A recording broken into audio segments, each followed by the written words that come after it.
Hello and welcome to another live edition of the Nittany Dispatch. I'm John Sauber, Penn State beat writer at the Center Daily Times. She is Audrey Snyder, doing the same at InsideTheLines.substack.com. And I can't believe I did that seamlessly. It's been a little bit since we've been live. Good work. Yeah, thank you. I was mildly concerned that it wouldn't go well. But Audrey and I are here after a few weeks of some poorly timed scheduling on our parts. Audrey getting sick, me getting sick. It's been rough. But we made it. I mean, sick, forgetful, doing other things, grad school, teaching, thought Penn State staff was done. You know, we're just a very freewheeling operation. You have hockey playing at Beaver Stadium that takes up a bunch of time. You have wrestling, all sorts of stuff that really basketball. John keeps an eye on it. I don't. Keeping both eyes on it right now. It is certainly interesting. But no, we met the coaching staff yesterday for the first time. Got to put some named faces in Beaver Stadium. One of them isn't going to be here. Met him yesterday and he's gone. Noah Pauley leaving. I was able to confirm via source that he is heading to the Green Bay Packers. I believe, Audrey, you did as well. You didn't heading to the best team in the National Football League, the most proud and prestigious franchise. You left out some adjectives there. Yeah, he's not going to the Eagles, so we don't have to do all that. Okay. Yeah, but he sort of is going to the Packers because of the Eagles and the Jeff Stoutland. Yeah, that's true. Yeah, sort of domino effect there. But yes, Noah Pauley's heading to the Green Bay Packers. Let's start there. This is like, it's got to be such a gut punch for Penn State fans. This is the position that we all talked about, and they had arguably the best in the country doing it with Hartline now as a head coach, and here we are. It feels like, and I'm laughing, but just laughing at like the absurdity of all of it, because it just feels like Penn State is not meant to have nice things with this receiving core, and they brought in the talent. I really liked the Noah Pauley hire, really liked it even more after spending most of the 40 minutes yesterday chatting with him for quotes and stuff that you guys will never probably see, because I don't know what I do with that. I will tell you now, he was big on telling us about elite traits and like how he recruits and identifies. And I said, what is Kobe Howard's elite trait? And he said that it's his ability to separate, that separation skill is there. So for what it's worth, from the current former Penn State, almost the Packers, receivers coach Noah Pauley. I mean, it's the nature of the business, right? Like, this is truly something that transpired within the past day, as we mentioned, kind of the domino effect there with the Eagles and the Packers and going back and forth. You come after Sean Mannion and this is what happens, right? You kind of get those trickle-down effects. But yeah, I mean, Paulie seemed like such a perfect fit here. You look at the guys he's been able to develop with Christian Watson, obviously Higgins as well. I mean, both the Texans receivers that he's worked with.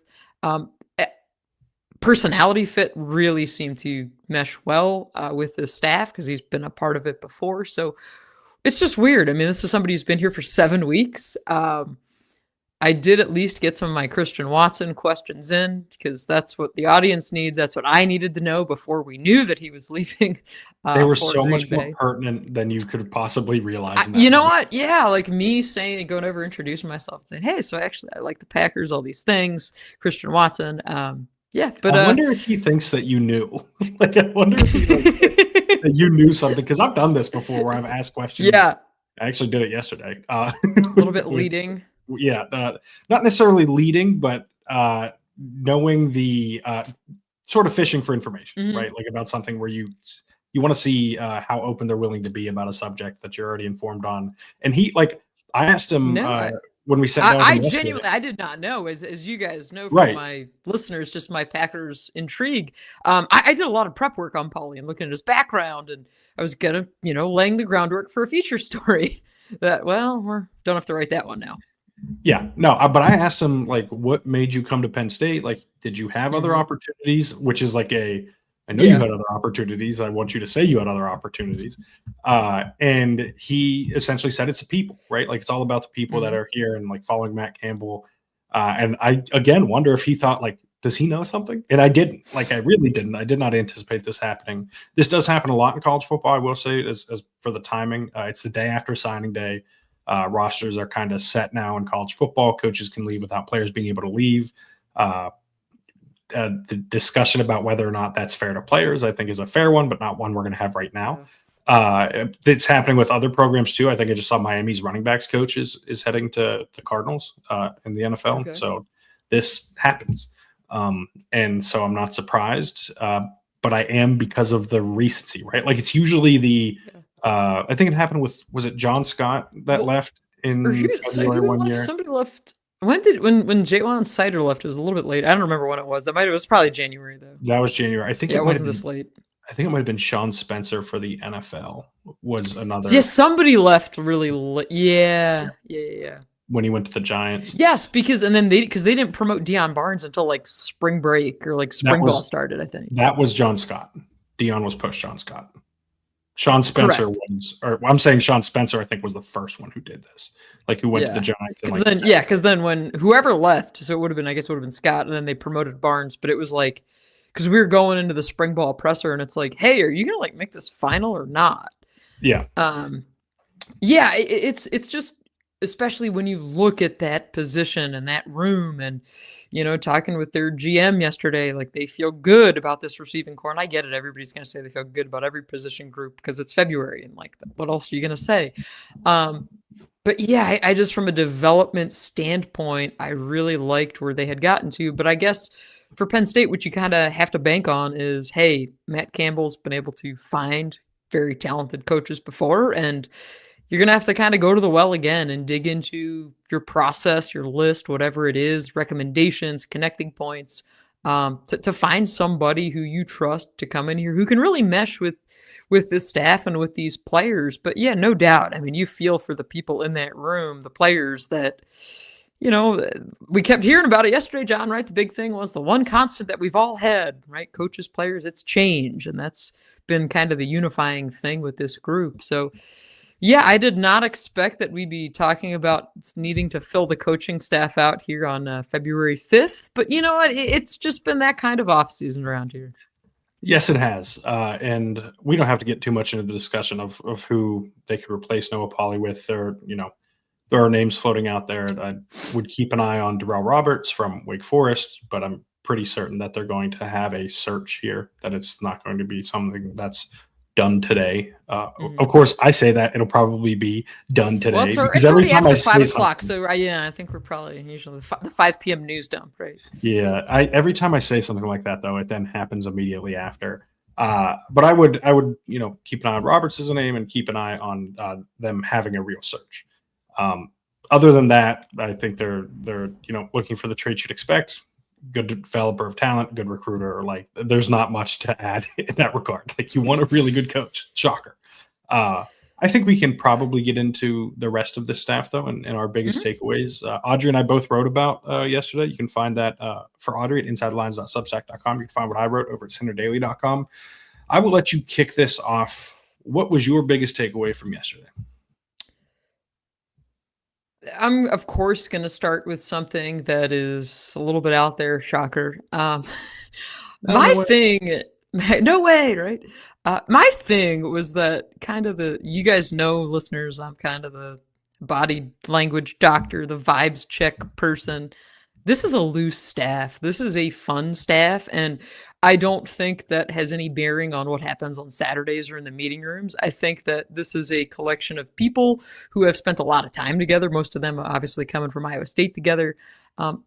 It felt much more outgoing than what we had been used to for the past decade plus. It felt like people weren't worried about saying the wrong thing or asking, about an injury or this and that. Like, it just felt like this is who this staff is, and they're going to be friendly. They're going to be engaging. And again, it's February. It's the off season. It felt refreshing to me that, Matt Campbell comes in the room and he's standing up there and there's not this long meandering opening statement.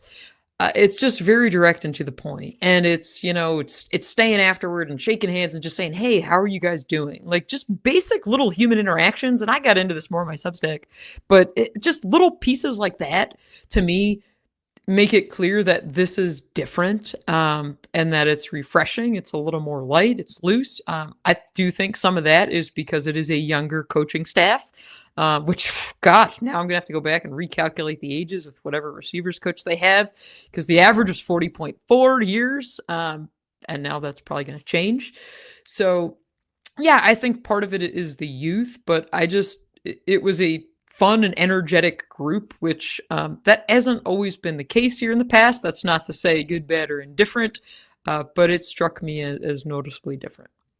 Yeah, I definitely agree with that. Right, like these seem like they were interacting as if they were people, not as if they were worried about being like a PR wing of a program. I guess, Yeah. right? Like it felt like there was real interest in conversation, which is Hmm. notable, and I think helpful in our jobs, right? Like it's helpful to for fans because they get better and more accurate, and more often they get information from us when coaches are more open and they're willing to have those sorts of discussions, and they say willing to say things on the record that you usually don't hear, right? Like Jake Waters gave a pretty in-depth update on where Rocco Becht is at right now with his recovery from his Hmm. labrum surgery in his non-throwing shoulder.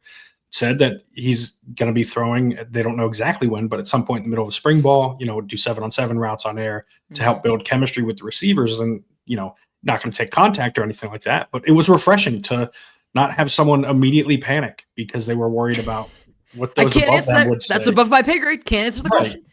Like it Yeah. was nice to just hear responses to the questions rather than how do I turn every single thing into some kind of competitive advantage, right? Like it felt very authentic. Not to say, and there have been plenty of assistants I've interacted with in the past that have felt the same way, but it felt like an overarching theme in a way that hasn't been in the past. Yeah, and I think Terry Smith really fits nicely into that because he was always one of Yeah. the more outgoing personalities. Jaywan Snyder over the years was that way. Manny Diaz, because he had the head coach background, was more, I think, understanding of playing the game, so to speak, from the media perspective and understanding what our jobs are and how we do it. Joe Moorhead was great in that role, and there's many others that I'm forgetting. Probably like 15 receivers coaches that I've covered in my time here now. Feels like that. Yes. But yeah, no, I just that openness, that friendliness, it's a welcome change, and I just think it's a little thing, and we've seen it play out, John, on social media where the voice of the program is different now. It's a lot more fun. I mean, you've got coaches chugging beers and Roar Plus capturing that. You've got, different aspects of your program that I think they're going to tap into from a social, from a marketing perspective, which that's what you have to do in 2026. Like that is another way for fans to engage and understand and learn about your program. And as much as we always talk about, athletics, it's the front door to the university or the front porch, right? Because it always is. That's also what a lot of social programming is for younger people these days. And you're not talking to us. You're not necessarily talking to the fans, but that's how you're talking to prospective recruits, prospective students, all of those layers. So you notice a shift like in the brand voice and being less buttoned up and more fun. You're seeing it with the staff. And I'm really curious to see kind of where that goes, where that evolves to, maybe what different things come in play in season from, in-house media perspectives. But yeah, I'm going way off the rails in the weeds as I usually do. So I'm in mid-season form here in February. Yes. I will say off that point, though, the biggest thing that I took away is that so when Taylor Mauser was hired by Penn State, my first thought was, man, they probably should have done a full search here, right? Like this is a big position. You want to have someone, that has the credentials to meet it, right? And sitting down, talking with him yesterday and having other conversations with other people, on background sorts of thing, not necessarily with the coaching staff, but just people in the coaching industry. I think Penn State fans should enjoy Taylor Mauser while they have him. I think he is going to be a head coach in the not too distant future. This to me is a hope that he stays for 2 years situation, because I think he is like all of the ingredients you want in a play caller on offense, right? Matt Campbell called him fearless in that regard. Mm-hmm. He compared their offense to the Rams and the Colts, which is like, those are the two, right? Like Shane Steichen is a brilliant play caller and Sean McVay is a brilliant play designer and play caller. And he talks about you finding advantages, creating explosive plays, not playing to win rather than playing to not lose, which I think was a major issue at the end of the James Franklin era. Was too often they would lose these big games because they were playing not to lose rather than to. They didn't play on their front foot. They played on their back foot and kind of felt like they were always defensive on both sides of the ball, quite frankly. And so I think that is going to be a welcome change for Penn State fans, and not to heap too much praise and the expectations on Taylor Mauser immediately, but Too late. far, John already did. So far, I think I was probably wrong for not, you know what I mean? I still think you can open up that process and then come to the conclusion that Mauser is the best fit, but I think Mauser is a very, very good coach, has all the ingredients you want in an offensive play caller, and has a chance to be a special coordinator at Penn State and then eventually a head coach, whether that's in college or the NFL. Like, I think he's got the chops to kind of do what he wants. And that's, wildly impressive considering he's been tied at the hip to Matt Campbell for his entire career and said that he would go to Mount Union if that's where Campbell was going to be the head coach. Did you just read the story that I published, John? Because that's my pull quote in the headline. I'd follow him to Mount Union. I was sitting there when he said it. I was sitting right next to him when he said it. Just humor me. Yeah. No, I was laughing when you started saying that because I'm like, there's probably clips that we can find of John gassing up Andy Kotelnicki, maybe Mike Yurcich. You probably just jinxed this guy. This 34-year-old OC who's been with Matt Campbell, going all the way back to Toledo. Like, you probably just gave the guy the John Sauber jinx. You just you just ruined his career. It's a real shame. Yeah. I still stand by. I think Andy Kotelnicki's going to be fine and rebound.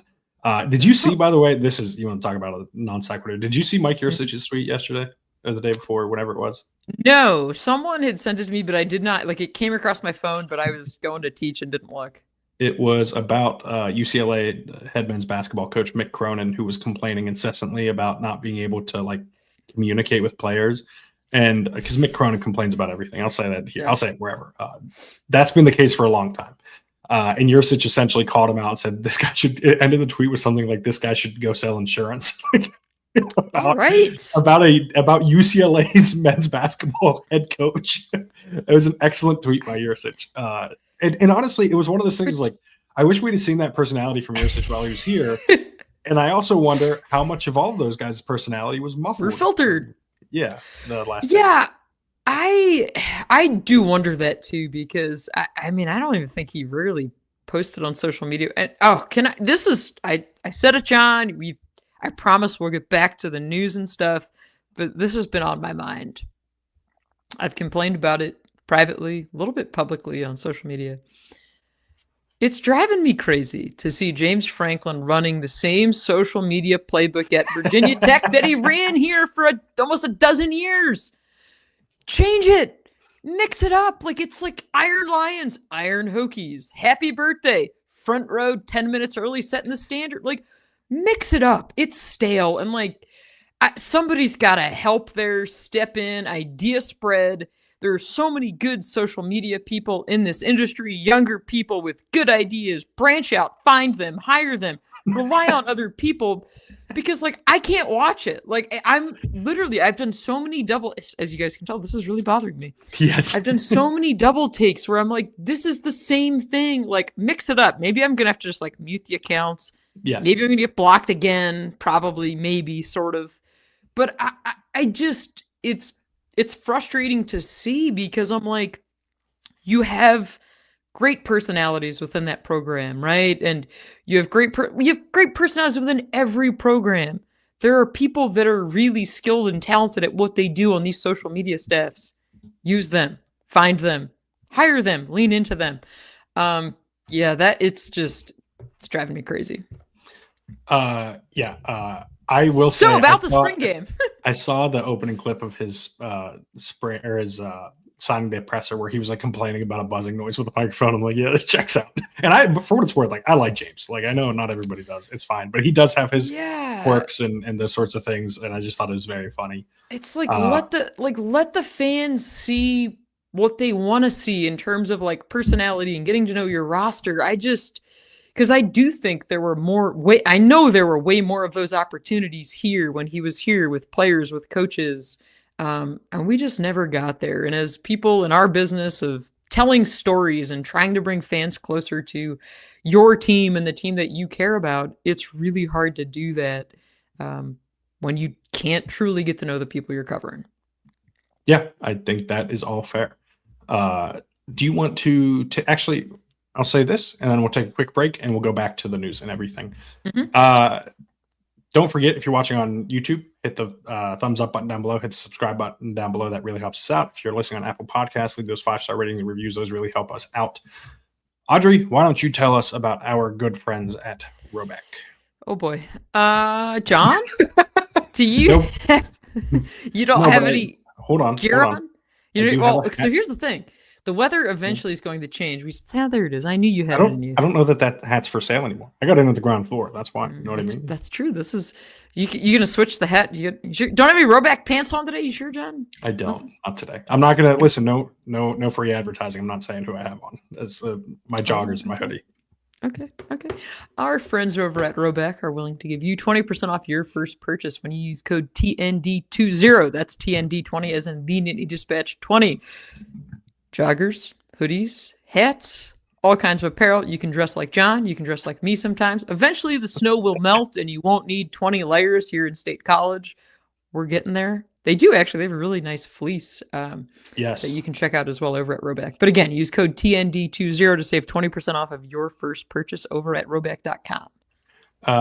Gonna catch up on some comments here because I forgot to open the comments tab during the podcast. I was like, I wonder why no one's commenting, and they were the whole time. We're a little rusty. It's the off season, you know. Right. Saw someone said, so this can also be Nick Sirianni's fault. Yes, it can. Everything can, as far as I'm concerned. It all is. Why would you want to go to Green Bay? I echo that sentiment. He's from Minnesota. The guy. Yeah. So here, let me. He's a Packers fan, right? He grew up a Packers fan. Grew up a Packers fan. I'm sure he probably still is because you don't just leave that, like that fan base, that passion. You don't just lose that along the way. I'm certain he did. Yeah, probably this industry makes a lot of people lose their fandoms. While you rant, I'm going to go turn a light on because it's getting dark in here again. Yeah, go do that. But to the Noah Pauley point, we could have made that a podcast segment, but we don't have them here anymore. This is somebody who gets your coaching staff because he's been a part of it a while. There's been about 3 to 5 guys, depending who's coming and going. And I wrote about this over on my Substack Inside the Lions, that they've been living in an Airbnb since the 1st of January. Before their families get here, they're just working around the clock. But Paulie was one of those guys. It was Mauser, it was Paulie, quarterbacks coach Jake Waters. The GM was in there for a little bit. They've kind of had a little bit of a frat house vibe going on there for a little bit, which was funny to talk about those guys like that because they're all married and have kids. But for the past month, it's just been work and rebuilding a roster while their wives deal with everything else and the logistics of moving here. I mean, it's crazy. And I wrote about it today because I think so often we forget or we're not able to, for lack of access, those kinds of things, really kind of share these stories of what these humans are doing as they uproot their lives. And I know it's easy to say, oh, these guys are making a lot of money and this is great. It's Penn State. And they get that. And they're totally cool working around the clock because that's the job. But at the end of the day, these are also humans who it's the GM had a kid, gets on a plane, comes here, and it's my wife's at home with 3 kids that are young, and how do we make this work? And the holidays are in between. It's having cars from a dealership at your last university and getting here, flying here, and be crap, I need a car. And Taylor Mauser, I won't give it away because it's in my story, A+ anecdote, which speaks to this coaching industry so much of I need to go buy a car. How do I do that? And also how young this staff is. Yeah, John, the average age, 40.4, which I did bring this up to Terry Smith yesterday. And I'm going to get into this next week because there's so many interviews yesterday that we're going to have content trickling out here at least the next couple weeks based off of that stuff. And then once they hire a receivers coach, we'll have that for sure. For what it's worth, we plan on being back on a weekly basis pretty much here, barring us getting sick, scheduling conflicts, but stuff is happening again now. Barring Audrey not failing out of grad school, which is that we're breezing through last semester here. But no, I just think it's it's a younger staff. There's different energy, and Terry was really good with hitting on that. And I'm just excited to share some of these stories about the GM and how they built this roster. And, you get Danton Lynn back here, and what it means for him to be back here, and that, there was no connecting point with Matt Campbell, which we knew.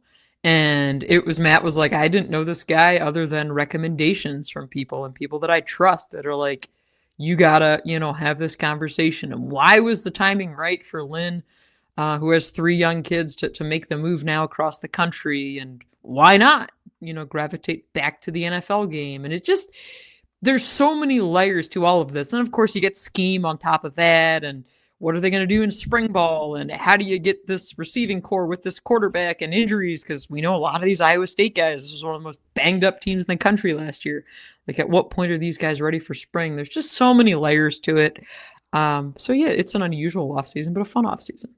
I do think, to what I said earlier, you mentioned about Danton Lynn. One of my favorite things from yesterday was to something I said earlier. I asked Danton Lynn what was different this time around, right? Why he could, why he came to Penn State now and didn't in previous chances when they were interested, which I was inferring last year, which is when multiple sources have told me that he was a target last year before Jim Bowles for sure decided that he wanted to leave Ohio State.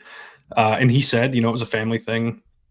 His wife had never left the West Coast. She was in Hawaii. She was in Los Angeles. Los Angeles was home. And he gave a good answer on that. And then the next question that was asked by me was, how important is your work-life balance and making decisions like that? And he emphasized how important it was. And he emphasized that, being present for his family is super important, and is something that is it's one of the highest considerations for him with stuff like that. And so, listen, he didn't say anything, but I am. We're reliable narrators here. Yes. Yeah. And I think that plays a role for a lot of these guys. I think the current coaching staff is going to have a better work-life balance than the previous coaching staff.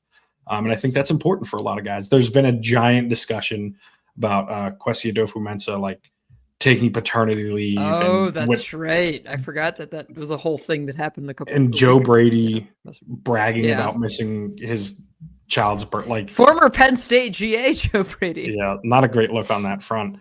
I think it is a good thing to be a healthy human being. Mm-hmm. I think you give, and I think it was Lynn who said this, although I talked to a couple coaches about this sort of thing. I think it was Lynn who said that you're a better coach, you're better for your players, you're better for the building, for the football staff when you are a better all around person, when you're in a better all around headspace, because you're spending good enough time with your family, you're spending time with your kids, you're going to their games and stuff, you're able to do these things. It makes you have hobbies. Yes, it makes you more present in the facility, right? It allows you to focus on those things when you're there. A bunch of these guys are golfers, which I like to hear. Mm-hmm. Although Taylor Mauser said that Rocco Becht is a known cheater on the golf course, and this is very important to me to get to the bottom of this. Is that a bonding element for you guys, John? Is that how you golf? I'm not a golfer. No, I don't golf like that now. I used to. You're in high school and college, you're trying to impress everybody with the scores you're shooting. Now I'm just playing, which is funny because I'm now better than I ever was when I was cheating. But yeah, I think that there's a human element to these guys that is important to the football side. I agree with the sentiment that it is a good thing that Kwesi went to took 2 weeks of paternity leave to be with his wife and his newborn. I think it's a bad thing that maybe they should have handled the quarterback situation differently, but that has nothing to do with the other thing. Yeah, I think it's a bad thing that coaches are skipping their children's birth and things like that. Bruce Arians, I think, is the one who popularized this idea that if you miss a kid's recital or a game, he will fire you. Right? It was important to him, and Bruce Arians is an excellent head coach, right? And we've seen that he was an excellent head coach, and so I think this staff is going to be really well-rounded in that regard. Yeah. And what they want their life to be shaped like, they'll be able to shape it that way. And I think that's important. I think it's good for Penn State football in the long run, because the time of the facility will be dedicated to what's going on at the facility, and they will be able to, like I said, be entirely present when they're working with players and working through game plans and with coaching staff. The coach. Yeah, and it's one of the things too that came up. I think it was either Mauser said it or Paulie said it, or maybe they both did. That in the meeting room, they will do different quizzes with players, whether it's sports, music, trivia, just to try to get these guys to loosen up and just to be hey, we're here kind of in this with you, which also goes to Mauser's, kind of overall philosophy as a play caller. And I thought this was really interesting because, again, I talk about it a decent amount on here, enough that I think some people know I do it, maybe others don't. But I teach, and I've taught at Penn State for about the past decade. I'm an adjunct. I love doing it. Certified 7th through 12th grade teacher. So there's the next career pivot. Who knows now? So I always like to think about, and this is why I was so fascinated by the Jim Knowles stuff last year, of teaching a defense, teaching an offense, and finding different ways to motivate and get people to understand. And one of the things that Mauser said, he's like, yeah, the season's long. It's a grind. Like, I will sometimes, I'm paraphrasing, I will sometimes, say to our receivers, like, okay, and Rocco, like, what play call do you like best? That's how we're going to open the game. And they will come out back to the fearlessness with some shot plays to open a game, because when you connect on that big play, sure, everybody likes to go up early, but also it's fun and exciting, and it gets the players a little more amped up knowing, hey, this is what we're going to come out and call. So to me, like, that just goes back to the whole teaching piece of it. And I asked Danton Lynn of, how are you going to create a defense that everyone understands? And how are you as a teacher going to do this? And I thought his answer was really telling in that he's open to idea spread. He's taking this winter workout period to go back and look at these guys. Like, of course, see how they move on the field, but spring's going to be really big for them too, to see live, like, what does this roster do best? What do these players do best? What is the strength of this defense? He's very open to figuring that out rather than just saying, we're going to do this. So they want to figure it out and then build the defense around that. And he said, hey, we got to start small and start slow and teach concepts first before we kind of advance. So yeah, it's just fascinating how you fit all of these pieces together. And on a timing front, I don't think we're going to see them start spring ball probably before late March. So yeah, we're still like a ways away from March. That. Yeah. I do think, though, one of the other things I took away from yesterday is, like, we talked about the youth. I think there are a lot of really promising coaches on this staff. Like I mentioned, Mauser stood out. Mm-hmm. You talk about Lynn. I think Dion Broomfield has a chance to be a defensive coordinator in short order. I think Dan Lynn has a chance to move up in the industry as well. And so if that happens, I think Broomfield is a logical successor. I wrote about that over at SenateDaily.com. He's worked with Lynn before. He was on the Bills roster in the offseason of 2015, I believe, when Lynn was a defensive assistant. 13, maybe, whatever. It doesn't matter. No, it was either 2010. It was 15 or 16 when they were okay. There. I know that much. And then in 2020, he was a defensive assistant in Houston when Lynn was the secondary coach. That's right. Yeah. And so they coached together too, and so they know each other well. Broomfield knows what Lynn likes in a defense. He knows what he wants from his safeties. Broomfield also another great personality on this team, right? Like, they're open, willing to talk. But I think you're looking at a potential in a way that Penn State kind of hasn't had in the past. You'd have to go back to when Brent Pry replaced Bob Shoop at defensive coordinator. I think there is. I do recall those days. Yes, I think this. I wasn't even on the beat yet. I think this sets up for the natural succession plan on that front.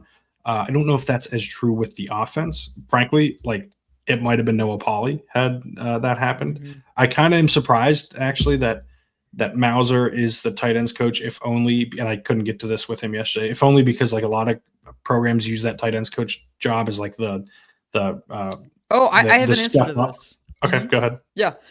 He said, this was definitely yesterday, it was definitely yesterday he said this. Part of why he was really adamant about being the tight ends coach, because, again, I've listened to a lot of different interviews here over the last month or two trying to figure these people out. Part of it is he feels like he has kind of more buy-in, more investment when it's like, hey, I'm coaching a position group. Like, I'm just not overseeing the whole thing floating around. Like, I am kind of in this with you guys. And he loves coaching tight ends. So he said, like, that was really the one thing when he came here where it was like, no, Matt, I really want to keep coaching the tight end. So that was kind of he feels like being a position coach kind of gives him a little more sway in terms of, like, understanding and knowing the players, which I think is interesting because we've seen it with, like, defensive, because Lynn doesn't have a position group, right? No. And he roams, like, he roams around. He's the roaming DC. Mm-hmm. Yeah. And I do think though, that if you're looking at a succession plan, then you probably look at quarterbacks coach and Jake Waters and having him move up in that regard. But I do think like that spot in the future, if Mauser does move on, maybe we see that tight ends coach job, because you have to work as a tight ends coach in so many facets of the offense. It's a natural spot to move Ty up Howell. from. Right. Ty Howell did it. Tyler Bowen did it at Penn State and then became an offensive coordinator. And, Mauser is doing it. And so I think that could be a natural water. If you get to the point where your quarterback's coach becomes your offensive coordinator. We're not even to the season opener yet. No, we're already planning for all this succession plans. Yeah. But I do think it's important to acknowledge that or see that there are coaches with real upside on this staff to turn into the next thing. And that's a good thing for Penn State, right? It's a good thing that they have these natural replacements on the staff that you can build up through and keep some level of continuity for players as you move through that process. But yeah, I think I want to touch on the as you're saying, the coaches, kind of the Letterman piece, because that's been something I've got asked a lot this offseason about. What does Dan Connor do now? What does Trace McSorley do? Yep. These are guys that are still on the coaching staff. Matt Campbell said yesterday that, the Lettermen have been invaluable throughout this process. And he went to Dan Connor and was like, okay, explain to me, basically, what did you like about Penn State? What are maybe some things being around the program you think we can do differently or things we can improve? And he said that he was blown away just within the first minute of meeting Dan Connor. It's this is a guy I want around our program, want around our team. This guy embodies Penn State. He is Penn State. He gets it. Same thing with McSorley. Sees a lot of similarities to Rocco Becht in terms of the way they're wired, personalities, the competitiveness. And so I think and again, this goes beyond that too. You look at Alan Zamitis and Jordan Hill. Obviously Terry Smith still being here is an important part too, but Jordan Lucas is still here too. They were able to maintain a lot of those ties to the Letterman, which is something that is super important when you're looking at the culture and understanding a program. And I think too, this has struck me just, again, we've talked publicly with Matt Campbell twice. He's not shying away from talking about Penn State and Penn State's past. And he's mentioned the name Joe Paterno in each of the press conferences. And, mentioning that Penn State and the Letterman as the superpower of this program and that fan base and all the power of, the history of this place. That's the superpower of it.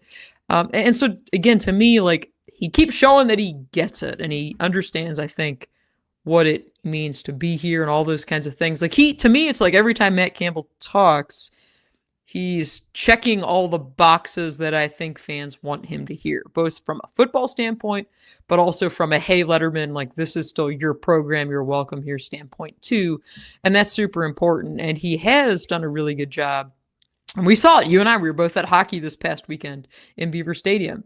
You saw a contingent of football players there and you saw coaches there. Campbell's been at wrestling. I don't think they've subjected him to either basketball program. Am I correct? I think. You'd be correct. He has not been in a men's basketball game. Which I'm sure it's just for scheduling reasons. I'm sure he'll get there at some point. But sure. But it's just you're seeing him. He's in the community. He's visible. I think it seems like they're making an effort to get the players more out there too, which is interesting. Yeah, I do think James was more visible than people give him credit for, because he was he walked around town for 2 miles or whatever it was every day. And he would go places he was eating at restaurants. I think he gets portrayed as someone who was hiding in his house 24/7. That's not the case. No, he was not the most outgoing guy in the world, but he did live in the community. He was not someone who thought he was, too good to be going to restaurants or couldn't possibly be seen in public. He was out and about. He was not, he wasn't advertising himself as being out there. Yeah, he was a homebody. But I do think okay, you walk around campus, but also how many people are you actually engaging with when you're doing that? I know sometimes he would stop downtown when he was walking and take photos with people and this and that. And obviously toward the end, things got a lot different here where you're not going to stop and interact with people, understandably so. But yeah, I am curious if we see more of a community presence with Matt Campbell. And again, every staff is different, and I'm not saying one's right, one's wrong. But as a college football coach, there kind of is that expectation that you're going to be around a little bit more in the community. So that, again, is just something else to keep an eye on here, among the many other things, as we continue drinking out of the fire hose and getting to know this new staff that isn't fully assembled just yet. And the roster that we haven't met yet. Right, yeah. You mentioned the community impact. The spring game, Matt Campbell said there will be something. He said he thinks it's important that players are getting reps in front of fans in Beaver Stadium before the season opener against Marshall, which is September 5th. We are now 7 months away from that. Day after my birthday. All right. Yeah. It should be a holiday day. Yeah. Wonderful stuff. I don't want to hear it. I got to work on my birthday. But the expectation is that there will be something, like it will be something in Beaver Stadium at this point. He said he's hoping to have that announced early to middle of next week. We'll see if that ends up happening. These timelines can change with that sort of stuff. But yeah, I think, that is an important part of this is the community and understanding, like, Blue White Weekend is not just about Penn State football. It's about the businesses, it's about the people in the area. It's about, like, putting yourself out there in a way that I think is very important. And we will see, what that ends up looking like. By the way, one announcement I don't think we've touched on yet. Penn State's October 3rd game against Northwestern being moved to the new Ryan Field on October 2nd, being a Friday night now, is wonderful for us. We'll be the first people covering a game in Ryan Field. I'm a little surprised that, a little surprised that wasn't the Colorado game. I think that might have been the initial intention, and they get the Big Ten schedule. Like, maybe let's do this instead. And so Penn State will now be the first team that plays Northwestern in that state-of-the-art stadium. And they will do so on a Friday night. And I want to be careful. I wonder. It could be another Friday night game. Yeah, you said it. There you go. Could be. Like, there could be another. Could be a lot of things. Yeah. I could win the lottery. I could not. Well, I think this is at least a little bit more likely than you winning the lottery. Yeah, true. But I think that's the and I wrote about this when the schedule release came out, my initial thoughts, reactions, impressions, and I was really hoping for, like, the Penn State fans traveling to that game's sake that it would be in the new stadium, although, like, the makeshift one on the lake would be cool in some other weird ways.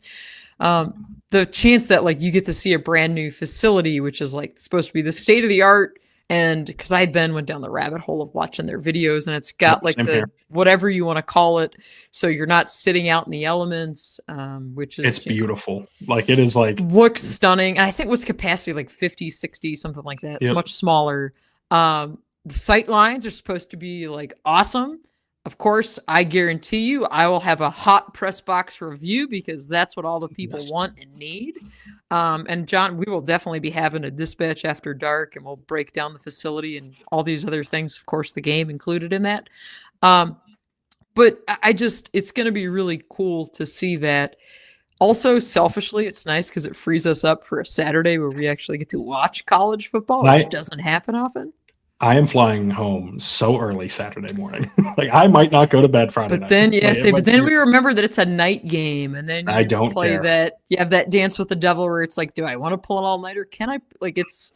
But that's going to be, like, to me, that'll be a highlight of the year. Of course, the trip that is the most anticipated, at least from people I've talked to, fans that I've interacted with, is the game out at Washington, which is the end of October, right?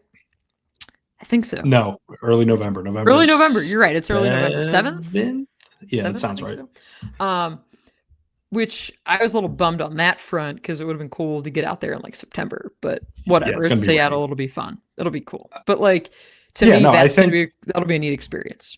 And we've said our thoughts in the past about the schedule. I don't think anything about the way it's shaped up it changes predictions that we made, what have you. I think I said 9-3. I think you said something like that too.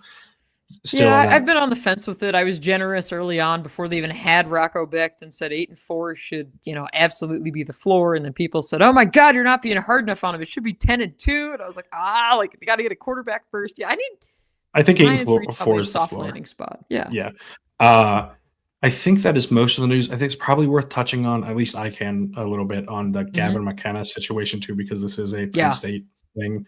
Gavin McKenna charged with accused of felony assault. Please, John, we're not trying to get any lawsuits here on the Nittany Dispatch. And if you'd like to read, I spoke to a source about sort of McKenna's perspective on what happened. That's over at CenterDaily.com where you can read that. But the gist of it is there was someone that was heckling McKenna's mother specifically, and others too.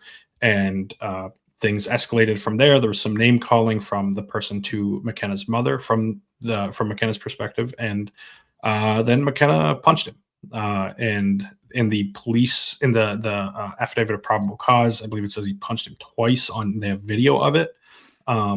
And so we'll see what happens there. There's going to be, not just from me, I want to give a shout out to our crimes and courts guy, Brett Plata, who does a wonderful job, Josh Moyer, who does a wonderful job. We have a ton of coverage of that at SenderDaily.com, where you can read all about sort of, the kind of FAQ about it all, like any questions you can have about what can happen from here, and how this process sort of goes. So we'll have all that coverage there. But I think it's, it was worth mentioning sort of what I had put in that story about that Brett and I had worked on about McKenna's perspective of the situation. Yeah, that story was breaking and unfolding when I was teaching yesterday, and so my students brought it up, and the first thing they said to me is, "What do you think of this?" And I was like, "Guys, literally, tell me what's happening. Like, read me the story. Like, I'm up here teaching you." And so my first response was, "Well, what was said? Like, what prompted the action?" Because we've seen this over time, and I'm not here to take sides. I'm not here to get sued. I just think there's most context. Importantly, not here to get sued. Last part is really the emphasis here. Like let's not bury that one. But what led to that, right? Like what kind of prompted the response, the action? And my other thing that I said to the students, because they said, "Well, he's 18. How is he in a bar?" And I was like, "Well, yeah." I was like, "You guys know this better than I do, but can't you be in a bar like at certain hours or certain times of the day, or like you're telling me he's with his family?" Like I was like, I don't, like that is a thing that people can go to bars when you're not 21 until certain hours or whatever. Because that was kind of, I think, a link people were trying to make. But again, those are just my gut reactions before I even dove into any of it. And I do think a lot of people probably are incorrectly making some assumptions about what all was involved because it happened in front of a bar, because they were in a bar. And so I'll kind of leave that there. But yeah, that's sort of, it's also too, like, I wonder if the framing is this happens in front of a restaurant, right? Like, or you know what I mean? Like, I think that maybe changes just kind of some public perception and some narratives. There were other hockey players there too, who, again, according to the source that, knows McKenna's perspective on it, that like they were trying to diffuse the situation. Everyone was kind of trying to be like, essentially, "Hey, can we just leave? Like, we're just trying to get back to our cars and go home," that type of thing. So, I mean, the other guy, he broke his jaw, right? Like broke his jaw in 2 places. Yes. Yeah. So that is going to be a developing story.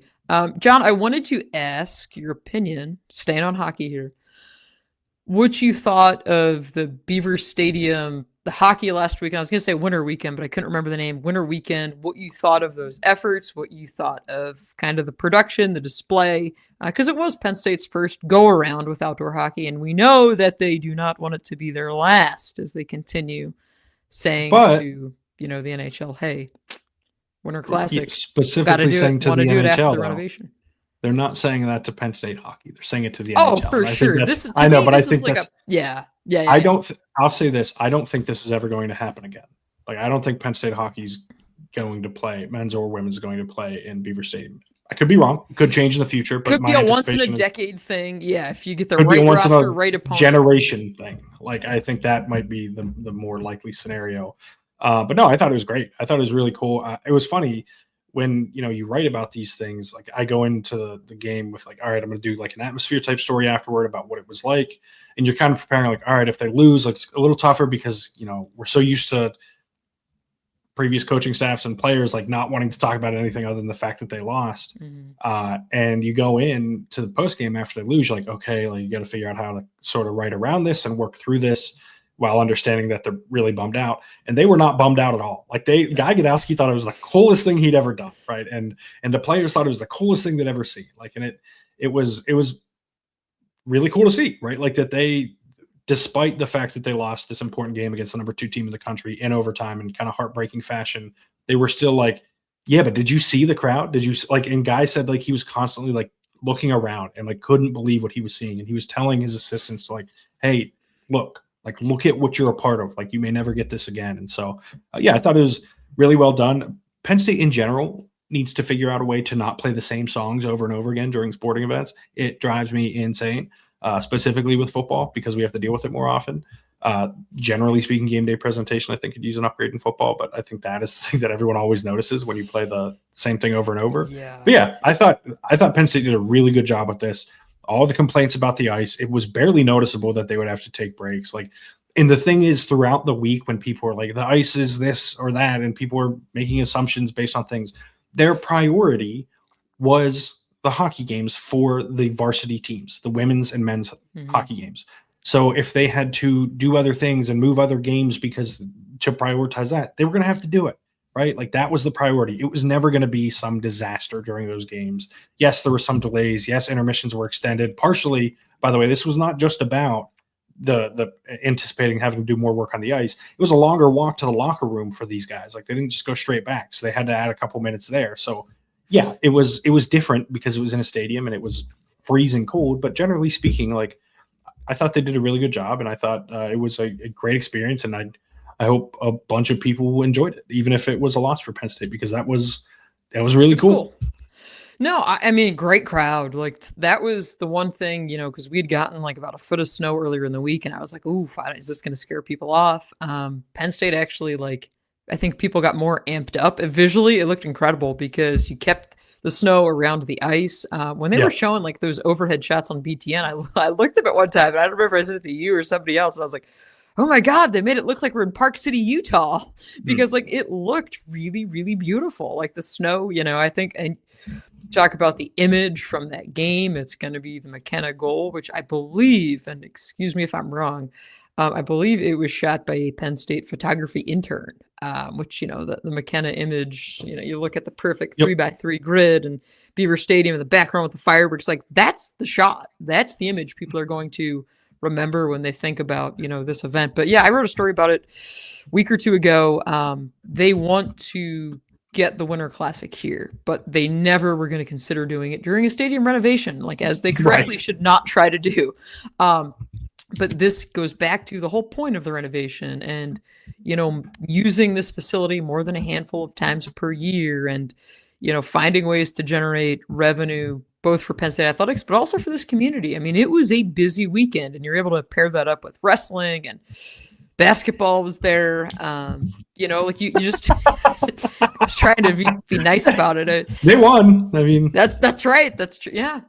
They, it's like you had, I think it was like 15 or 17 different sporting events throughout like a 3-day span here. So it was a really cool weekend, special weekend. I thought it was nice because it got people out of the house, including John and I got us out a little bit, especially when you get that weekend between the Super Bowl, which was a very strategic move when you're, lining up the schedule. But yeah, to your earlier point, like this is something that Penn State's not going to do every year with hockey. This is something that they absolutely went all in on, hit the gas on when they got Gavin McKenna in the summer, because you had the roster to do it, but you also had a willing opponent in Michigan State. That's the other part of this that I think you got to remember moving forward. Like, you got to get, other sides to agree to this. The Big Ten was certainly a helpful element to work with them to get it on TV. But yeah, so there's a lot of stuff going on around here. I would expect, John, hopefully at some point, maybe this month, we talk to some of these new players on the roster or some of the returning players.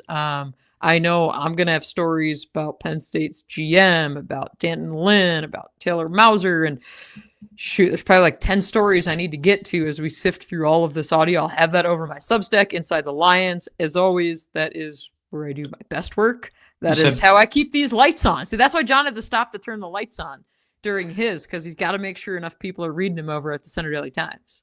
You said Inside the Lines?